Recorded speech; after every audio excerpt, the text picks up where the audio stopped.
karena jangan sampai ibunya malah ya mencela. Kenapa gitu aja takut? Jangan sampai seperti itu. Tapi ibunya harus mengerti inilah dampak yang terjadi pada anaknya.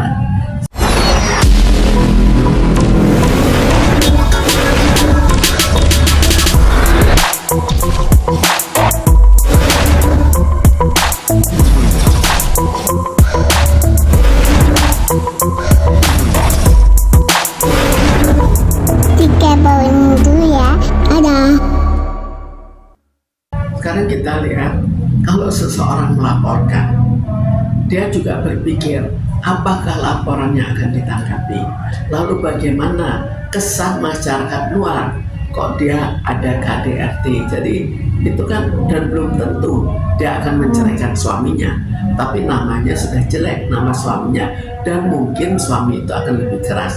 Jadi itu banyak beberapa hal yang menjadi penyebab, termasuk apakah nanti jika dilaporkan dia akan dibantu. Itu juga salah satu pertanyaan kan. Kita lihat bahwa sebagian KDRT dibiarkan saja.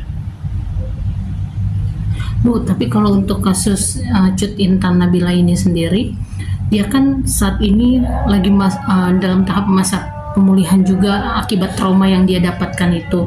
Sampai-sampai anaknya yang paling besar itu juga mendapatkan trauma melihat perlakuan ayahnya terhadap ibunya.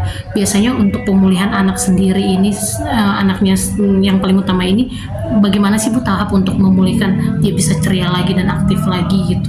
Ya, sekarang kita lihat untuk ibunya atau untuk anaknya, anak umur berapa? Kalau anak masih terlalu kecil, kan anak tidak tahu. Tapi anak misalnya sudah bisa tahu, itu kan menjadi trauma tersendiri, menjadi sesuatu di mana dia menganggap bahwa suami itu tetap berisiko untuk melakukan tindak kekerasan. Jadi nantinya di kemudian hari dia akan takut untuk menikah, atau mungkin menikah orang yang kelihatannya lebih lemah karena rasa takutnya. Kan itu terbayang gitu. Oh, ini bapaknya kok begitu ya. Kalau saya nanti menikah, ya jangan-jangan suami saya juga begitu. Itu tetap akan terbayang. Nah, si anak ini Bu, trauma yang dia dapat itu kayak misalkan melihat laki-laki dewasa tuh langsung takut gitu Bu. Itu efeknya, kalau sudah terjadi, ya sudah, itu efek akan berkelanjutan. Nanti pada saat dia mau menikah, dia juga takut bahwa yang dibayangkan adalah, oh ini seorang calon suami akan begitu, maka mungkin sekali dia terbatas dalam pilihannya, maka dia barangkali lebih cenderung memilih seorang suami yang lemah. Apakah bisa disebut di bawah tekanan? Sebetulnya bukan di bawah tekanan ya, tapi membayangkan. Kalau kita membayangkan seorang pakai tato misalnya itu ganas, maka kita juga menghindar. Tapi kalau kita menganggap, oh pakai tato itu sekedar hiasan, maka kita juga bisa bersabar. Berarti sesuai dengan apa yang dilihat, apa yang dirasa, dan rasa takut yang berlebihan. Ya. Jadi apa yang dibayangkan seseorang itu bagaimana? Dia bayangkan, oh pria semuanya jahat. Kan lain daripada beranggapan, oh pria akan membantu saya karena dia punya tenaga. Bu, tapi ada nggak sih Bu pengobatan atau terapi untuk anak yang memiliki rasa trauma seperti itu? Kita bisa melakukan pengobatan secara bertahap, tapi makan waktu cukup lama. Jadi ibunya harus juga bersabar, karena jangan sampai ibunya malah ya mencela. Kenapa gitu aja takut? Jangan sampai seperti itu. Tapi ibunya harus mengerti inilah dampak yang terjadi pada anaknya, sehingga dampak itu harus dimengerti oleh ibunya untuk bertahap dikurangi. Faktor keluarga dan lingkungan itu sangat mendukung. Faktor keluarga dan lingkungan akan ikut mempengaruhi. Apakah misalnya, oh dia malah dipersalahkan karena melihat seorang pria dia takut karena kelihatannya ganas. Tapi kalau kita lakukan secara bertahap, maka akan lebih cepat hilang. Jadi misalnya, dia takut ya, kita biarkan dia menjauhi sebentar, tapi kita tetap mendampingi. Justru pada saat itu kita dampingi supaya membiasakan diri menghadapi suatu ketakutan.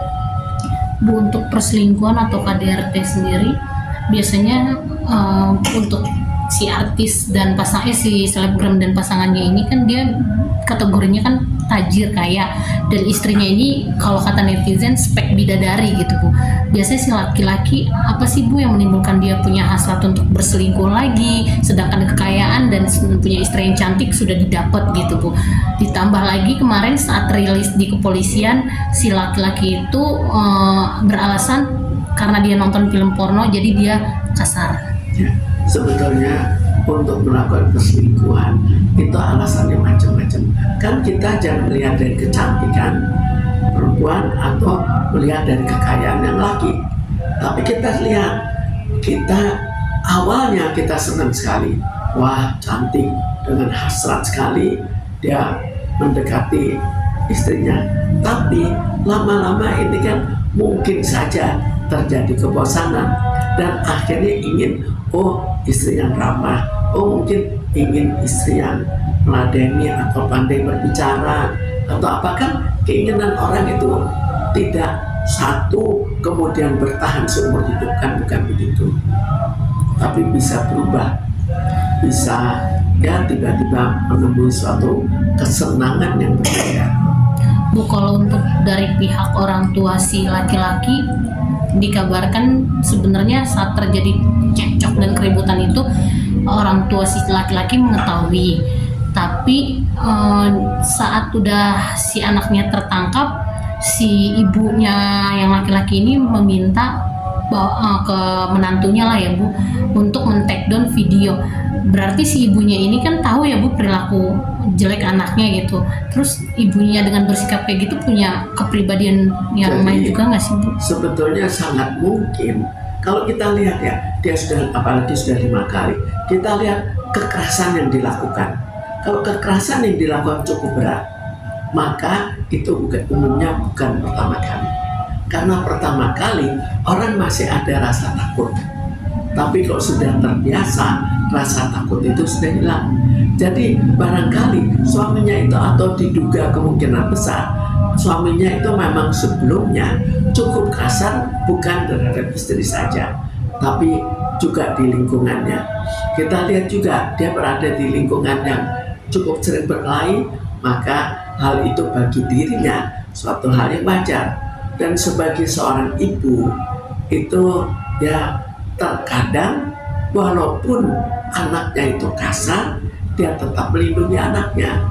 Atau mungkin juga bagi dirinya tidak apa-apa suaminya kasar, atau maksudnya anaknya kasar. Kita kan belum tahu kepribadian ibunya itu bagaimana, tapi sifat untuk melindungi seorang anak itu tetap biasanya ada.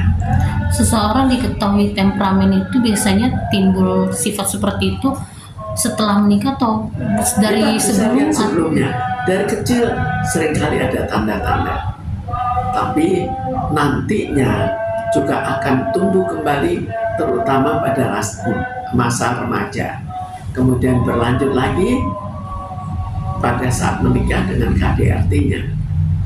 Berarti kalau punya sifat atau kepribadian temperamen seperti itu biasanya timbul juga karena background, mungkin punya masa lalu dari orang tua, atau seperti apa sih? Background, cara mengasuhnya itu banyak ikut menentukan, cara mengasuh, lingkungan, dan barangkali kepribadian dasarnya juga. Nah ini kan juga netizen menghubung-hubungkan dengan kasus Ira yang pramugari, yang suaminya pilot selingkuh dengan si pramugari ya Bu. Sempat sudah speak up bilang jijik ke suaminya yang selingkuh itu, tapi ternyata tiba-tiba dia balik lagi rujuk gitu. Nah netizen juga menyayangkan kalau nantinya ke Cut Intan Nabila ini, kalau nanti sudah akhirnya di penjara terus netizen yang mengkhawatirkan bahwa akan rujuk lagi gitu. Ya. Sebaiknya saran atau itu Bu? Kalau kita lihat kalau sudah keterlaluan, apakah istrinya itu mau menanggung bahwa nanti akan terjadi seperti itu lagi? Jika tidak mau ikut menanggung, ya terserah apakah mau berpisah. Jadi kan harus memilih. Oh, saya tetap cinta, dan kalaupun saya dibunuh saya juga rela. Atau barangkali saya tidak rela, saya dipukul saja tidak rela, sehingga memilih untuk bercerai. Tapi sebaik-baiknya berumah tangga ketika mendapatkan kekerasan itu memang harus memilih untuk ya udah berpisah saja, atau kalau mengikuti perasaan kan kadang ada memikirkan kasihan anak nanti nggak punya bapak. Gimana tuh Bu, Ya, sebaiknya? sekarang kita lihat, kalau misalnya suami istri berkelahi, walaupun tidak bercerai tapi sering berkelahi, itu juga terjadi broken home.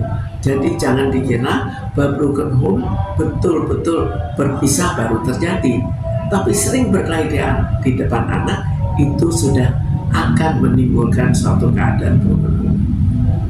Tapi kenapa sih Bu, wanita itu kebanyakan tidak mau speak up? Jadi tadi kan kata itu, apa mungkin ada tertekan atau seperti apa dari Sekarang kita lihat, orang juga berpikir kan, wanita juga berpikir, kalau dia speak up, apa risikonya?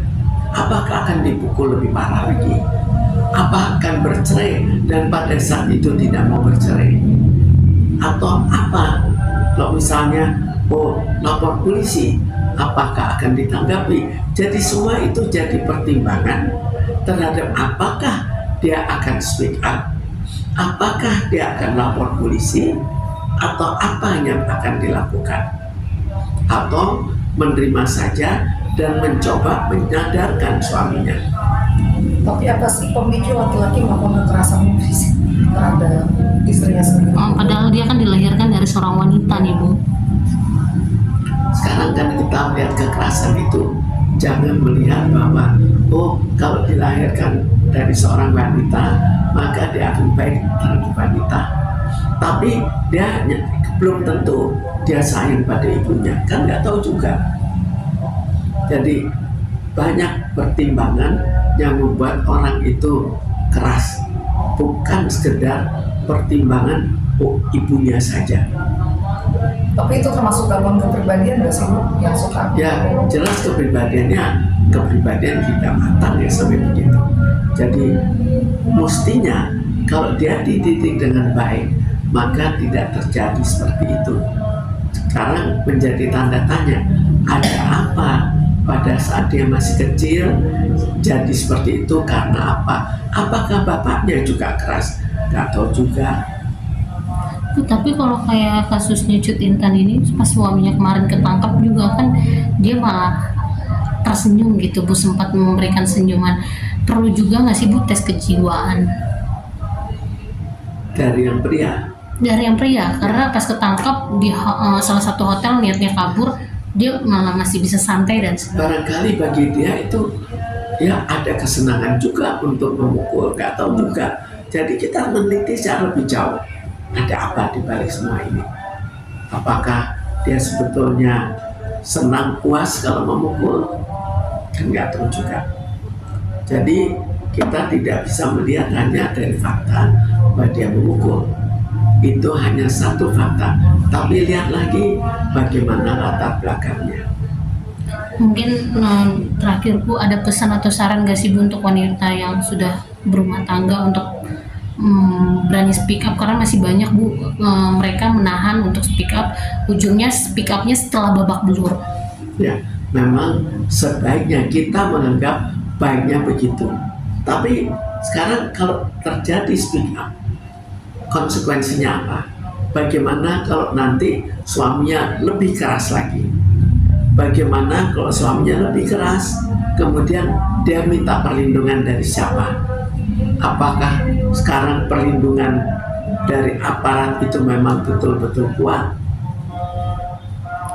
Apalagi kita lihat lagi, apakah suaminya itu orang kaya? Biasanya orang kaya, anak orang pangkat, anak orang kaya itu seringkali lebih kebangkung, sehingga pada mereka mereka lebih berani melakukan kekerasan. Ibu setuju nggak sih, sependapat nggak sih jika kebanyakan pelaku KDRT itu adalah pihak laki-laki? Kenapa? Gimana? Pelaku KDRT kebanyakan pihak laki-laki, karena kan selama ini begitu. Ibu sependapat nggak sih? Sekarang semua orang itu menggunakan apa yang dia miliki untuk melakukan suatu kekesalan. Jika dia misalnya mempunyai kekuatan fisik, maka dia akan menggunakan kekuatan fisiknya.